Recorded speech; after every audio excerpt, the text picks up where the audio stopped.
ஆனால் அடுத்ததாக பார்க்குறது பார்த்தீங்கன்னா ஒரு மைலேஜ் மாஸ்டர், ஒரு ஹோண்டா WRV 2017 மாடல், 2 ஓனர் கண்டிஷனில் இருக்குங்கண்ணா. இது ஒரு டாப் அண்ட் வேரியன்ட்டு. டயர்ஸ் பார்த்தீங்கன்னா எல்லாமே ஒரு ஆஃப் கண்டிஷன் ரேஞ்சில் இருக்குது. எல்லாமே ஓவரால் அவுட்லுக் எல்லாமே ரொம்ப நீட் அண்ட் க்ளீனாக மெயின்டைன் பண்ணியிருப்பாங்க. இது சென்னை நம்பர். 2வது ஒன்று பார்த்தீங்கன்னா கும்பகோணம் டிஓ மாறிடுச்சு. 2017 இது கும்பகோணம் வந்துருச்சு. வண்டி கிட்டத்தட்ட ஒரு 6-7 வருஷமாக நம்ம கும்பகோணத்தில் ரன் ஆகிருக்கு. வண்டி ரொம்ப நல்லா க்ளீனாக மெயின்டைன் பண்ணியிருப்பாங்க. அப்படியே இன்டீரியர் பாருங்கண்ணே, இதில் இல்லாத ஃபீச்சர்ஸே கிடையாது. ஏன்னா உங்களுக்கு VXங்கிறதுனால அனைத்துமே வந்துடும். AC, power steering, 4 power window வந்துடும். சன்ரூஃபு, பட்டன் ஸ்டார்ட்டு, அப்படியே மேலே காட்டுங்கண்ணே. சன்ரூஃப் எல்லாமே வந்துடும். டச் ஸ்க்ரீனு, ஆமாம் க்ரூஸ் கண்ட்ரோல் வந்துருங்கண்ணே. Auto AC, touch screen, music system போட்டிருக்காங்க.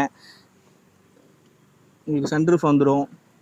உள்ள சீட் கவர்ஸ் எல்லாமே ப்ரீமியமாக இருக்குங்கண்ணே. வண்டி இன்டீரியர் பார்த்தீங்கன்னாலே ஒரு ப்ரீமியமாக இருக்கும். இப்போ இந்த புது வண்டிக்குள்ள குவாலிட்டி எப்படி இருக்குமோ அந்த மாதிரி மெயின்டைன் பண்ணியிருப்பாங்க.